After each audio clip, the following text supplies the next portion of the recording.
Welcome back to Muscle in the Morning. I'm Dave Palumbo, and today is Friday, July 12th, 2019, and let's find out what's going on in the world of bodybuilding and fitness.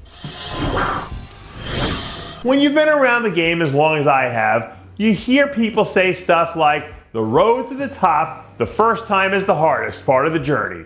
But when you look at what Brandon Hendrickson's been going through right now, I'm not so sure, because the road back to the top seems pretty tough to me. The reigning men's physique Olympia champ is right in the heart of his first title defense now. And when you look at some of the other sharks circling around in the division, it almost feels like they smell blood in the water.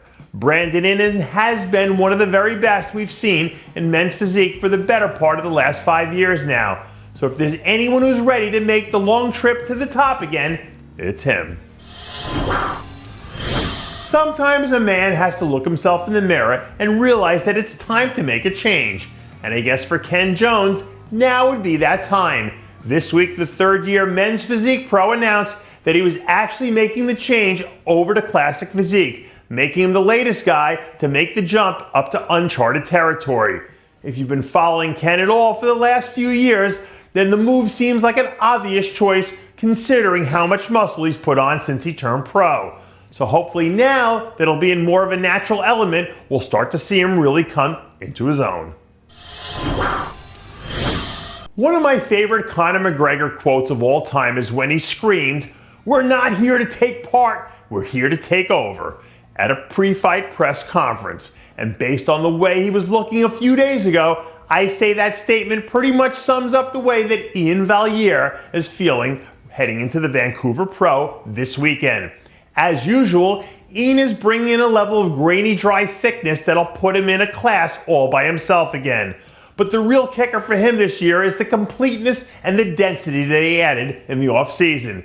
If everything goes according to plan, he should be a lock for a top slot here. But once he gets into that first call-out, all bets are off, because I definitely see him as a title threat.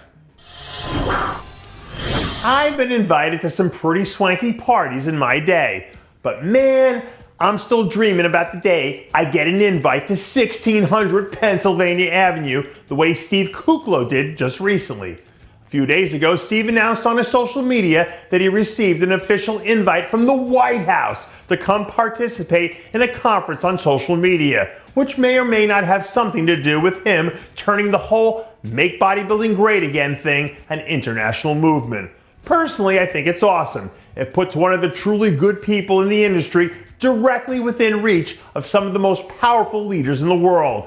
And when you look at the way politics is going now, who knows?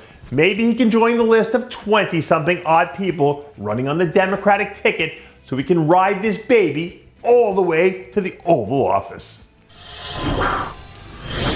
And that does it for yet another edition of Muscle in the Morning. I'm Dave Palumbo, reminding you to always be true to your passions, and make sure to follow us on Facebook, Twitter, and Instagram.